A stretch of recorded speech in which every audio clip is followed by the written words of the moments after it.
नमस्कार दोस्तों, मैं हूं सुरजीत श्यामल। आप देख रहे हैं वर्कर वॉइस डॉट इन। दोस्तों, आप में से जिन लोगों का भी पीएफ का खाता है उनके लिए आपको बता दूं कि आपके पीएफ के कंट्रीब्यूशन में बदलाव हुआ है, उसका नियम बदला गया है। ऐसे में आपको मिलने वाली टेक होम सैलरी पे क्या असर पड़ेगा, क्या आपकी सैलरी बढ़ जाएगी, घट जाएगी और आपके लिए क्या बेटर होगा, इस वीडियो में काफी आसान और सरल भाषा में मैं बताने जा रहा हूं।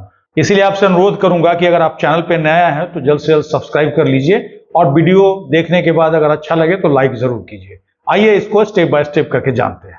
दोस्तों, आपको बता दूं कि किसी ऐसी कंपनी या संस्थान के अंदर काम करते हैं जहां पर 20 या 20 से अधिक कर्मचारी हैं। ऐसे में आपकी कंपनी या संस्थान की जिम्मेवारी बनती है कि वो ईपीएफओ के पास इनरोल हो और साथ ही उसके बाद आपका पीएफ का खाता खुलवाए। जब आपका पीएफ का खाता खुल जाता है तो आपकी कंपनी क्या करती है, आपका बेसिक और डीए में से 12% आपके सैलरी से काट करके आपके पीएफ खाता में जमा कराती है। इसके साथ ही जितना पैसा आपका कटा है यानी कि 12% ही अपने तरफ से भी कंपनी को आपके पीएफ खाता में जमा करना होता है और इसी कंट्रीब्यूशन को लेकर के नियम चेंज हुआ है।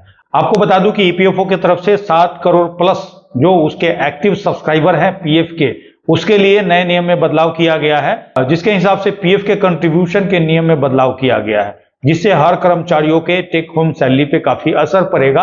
और इस वीडियो में मैं आपको वही बताने जा रहा हूं। आपको बता दूं कि अभी तक क्या होता है कि आपका जो 12% होता है 15,000 रुपए का, वो 1,800 रुपया होता है, क्योंकि जो सीलिंग लिमिट है पीएफ का 15,000 रुपया है। तो ऐसे में 1,800 तक जो आपका पीएफ होगा वो अनिवार्य होगा। कहने का मतलब कम से कम 1,800 रुपया तक आपको हर हाल में कटवाना होगा। अगर इससे ज्यादा आपका बेसिक है, मान लीजिए 15,000 से ज्यादा बेसिक है, तो आपके लिए इसको स्वैच्छिक कहा गया है। अब कहने का मतलब 50,000 रुपया अगर बेसिक और डीए है, मान लीजिए किसी कर्मचारी मोहन की, तो ऐसे में उसके सैलरी पे क्या असर पड़ेगा, इसको भी आज इस वीडियो में हम बताने जा रहे हैं। आपको बता दूं कि अगर आपका 15,000 से कम बेसिक है तब तो कोई बात नहीं है, लेकिन 15,000 से ज्यादा बेसिक है तो जो नया नियम है उसके हिसाब से आपके सैलरी पर यानी कि टेक होम सैलरी पे काफी असर पड़ने वाला है और उसी के बारे में आज बता रहा हूं। तो जैसा कि हमने कहा कि मोहन की जो सैलरी है बेसिक और डीए 50,000 रुपए है और 50,000 अगर बेसिक और डीए है, तो ऐसे में अगर 50,000 का 12% करेंगे तो तकरीबन मोहन का जो कंट्रीब्यूशन पीएफ का होगा 6,000 के आसपास होगा। अगर मोहन 6,000 पीएफ कटवाता है तो 6,000 रुपया ही उसके मालिक या कंपनी को भी उसके पीएफ खाते में जमा कराना होगा।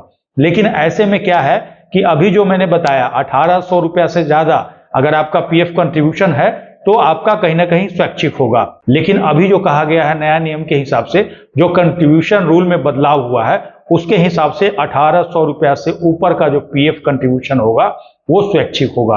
कहने का मतलब मोहन चाहे तो कटवा सकता है, मोहन नहीं चाहे तो नहीं कटवा सकता है। ऐसे में नए नियम के अनुसार मोहन अगर 1,800 रुपया से ऊपर अपना पीएफ कंट्रीब्यूशन नहीं कटवाता है तो उसके इन हैंड सैलरी में बढ़ोतरी हो जाएगी, बाकी जो पैसा है उसके इन हैंड सैलरी में जोड़कर उसको मिल जाएगा। लेकिन अगर मुझसे आप पूछेगा तो मैं तो कहूंगा कि मोहन को नुकसान हो गया।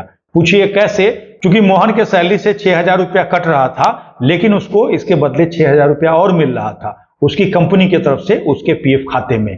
कहने का मतलब एक तरह से पीएफ खाते में 6,000 रुपया कटवा करके और 12,000 रुपया जमा हो रहा था। लेकिन नए नियम के अनुसार अगर स्वैच्छिक वाला ऑप्शन चुनते हैं तो कंपनी को भी 6,000 रुपये का फायदा हो जाएगा। आपको तो होगा ही, लेकिन उसको भी होगा। आपको इसीलिए होगा कि आपको तुरंत अभी आपके टेक होम सैलरी में मिल जाएगा, लेकिन अगर ओवरऑल जोड़ करके देखिएगा तो कर्मचारी का ही नुकसान है। अब में से बहुत सारे लोग ऐसे हैं जो कि पीएफ में अपना कंट्रीब्यूशन नहीं जमा करना चाहते हैं।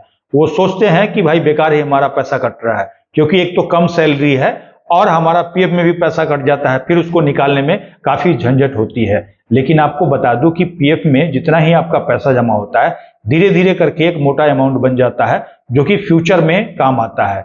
यही नहीं बल्कि अगर किसी कर्मचारी के साथ कोई दुर्घटना हो जाती है तो ऐसे में पीएफ का पेंशन से लेकर के ईडीएलआई स्कीम तक है, जिसमें आपके आश्रित को 7 लाख रुपए तक मैक्सिमम मिलता है। तो इसीलिए मैं तो कहूंगा कि हर हाल में अपना पीएफ कटवाइए और अगर आपकी सैलरी उतनी है तो ज्यादा से ज्यादा अपना कंट्रीब्यूशन का योगदान कीजिए।